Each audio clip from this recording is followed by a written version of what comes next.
दिल्ली देश की राजधानी जहां संविधान हर नागरिक को बराबरी सुरक्षा और कहीं भी बसने का अधिकार देता है।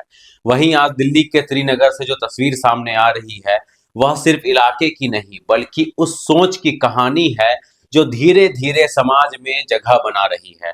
यहाँ मुसलमानों को टारगेट करने के लिए माहौल बनाया जा रहा है। इलाके में खुले तौर पर सूअर पाले जा रहे हैं। वरहा यानी कि सुअर की तस्वीरों वाले पोस्टर घर घर और दीवार दीवार पर चिपका दिए गए हैं ताकि मुसलमान असहज महसूस करें और खुद ही इलाका छोड़ने को मजबूर हो जाए। इस्लाम में सुअर को हराम माना जाता है और इसी वजह से इस तरीके का इस्तेमाल एक दबाव और डर का माहौल बनाने के लिए किया जा रहा है। यह कोई सामान्य सामाजिक व्यवहार नहीं बल्कि एक सीधा संदेश है कि मुसलमान यहाँ स्वागत योग्य नहीं है। इसी बीच कुछ हिंदू निवासियों का यह भी कहना है कि इलाके की डेमोग्राफी बदल रही है, मुसलमानों की आबादी बढ़ रही है और इसी वजह से उन्हें चिंता है। लेकिन यहाँ सबसे बड़ा सवाल यही खड़ा होता है कि क्या किसी भी नागरिक का कहीं भी घर खरीदना या बसना गैर संवैधानिक है? भारत का संविधान हर नागरिक को देश के किसी भी हिस्से में रहने, संपत्ति खरीदने का अधिकार देता है। तो फिर यह सवाल क्यों उठाया जा रहा है कि कौन कहां रहेगा? अगर कोई मुसलमान किसी इलाके में घर खरीदता है तो क्या वह गलत है, या फिर यह सवाल ही अपने आप में संविधान की भावना के खिलाफ है? श्रीनगर में जो कुछ हुआ उसकी शुरुआत सामान्य आपसी झगड़े से हुई थी। दो पक्षों के बीच विवाद हुआ लेकिन कुछ ही समय इस विवाद को एक अलग दिशा दे दी गई। सोशल मीडिया पर अलग अलग कहानियां फैलने लगी, कुछ वीडियोस, कुछ अधूरी बातें, कुछ भड़काऊ संदेश। देखते ही देखते एक नैरेटिव तैयार हो गया कि यह सिर्फ एक झगड़ा नहीं बल्कि हिंदू मुसलमान का टकराव है। यही वह मोड़ था जहां से हालात तेजी से बिगड़ने लगे।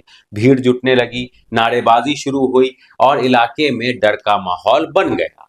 इस पूरे घटनाक्रम में अफवाहों की भूमिका बेहद बड़ी रही। ऐसी कहानियां गढ़ी गई जिनका कोई ठोस आधार नहीं था, लेकिन उन्हें इस तरह फैलाया गया कि लोग उन्हें सच मानने लगे। यही पैटर्न पहले भी कई घटनाओं में देखा गया है। उदाहरण के तौर पर उत्तम नगर में तरुण की मौत का मामला सामने आया था।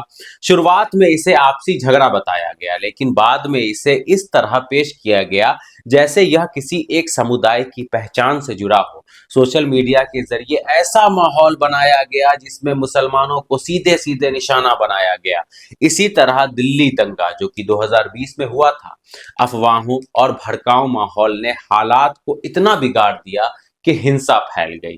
एक और खतरनाक उदाहरण है जयपुर मुंबई एक्सप्रेस शूटिंग 2023, जहां आरपीएफ कांस्टेबल चेतन सिंह ने ट्रेन के अंदर मुसलमान यात्रियों को पहचान कर चुन चुन कर गोली मारी। यह घटना दिखाती है कि जब नफरत को लगातार हवा दी जाती है तो वह किस हद तक पहुंच सकती है।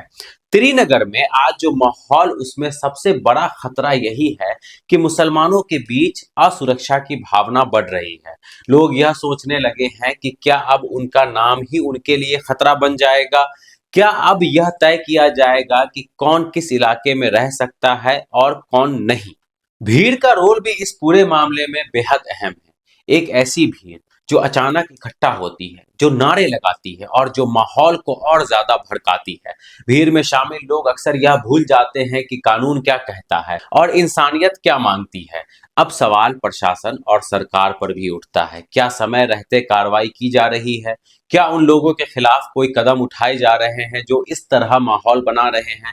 क्योंकि अगर इसे अभी नहीं रोका गया तो यह सिर्फ एक इलाके तक सीमित नहीं रहेगा। श्रीनगर का मामला यह दिखाता है कि कैसे एक साधारण झगड़े को एक बड़े सांप्रदायिक मुद्दे में बदला जा सकता है, और जब इसमें डेमोग्राफी जैसे शब्द जोड़े जाते हैं तो यह और खतरनाक हो जाता है, क्योंकि फिर सवाल इंसान का नहीं बल्कि पहचान का बन जाता है। आज श्रीनगर है, कल कोई और इलाका होगा, लेकिन अगर यही सिलसिला चलता रहा तो वह दिन दूर नहीं जब लोगों की पहचान ही उनके लिए सबसे बड़ा खतरा बन जाएगी। इसीलिए जरूरी है कि इस पूरे मामले को सिर्फ एक घटना के रूप में नहीं बल्कि एक पैटर्न के रूप में देखा जाए और यह समझा जाए कि आखिर यह सब किस दिशा में ले जाया जा रहा है। आप इस मुद्दे पे क्या सोचते हैं? कमेंट सेक्शन में अपनी राय जरूर दें। शुक्रिया।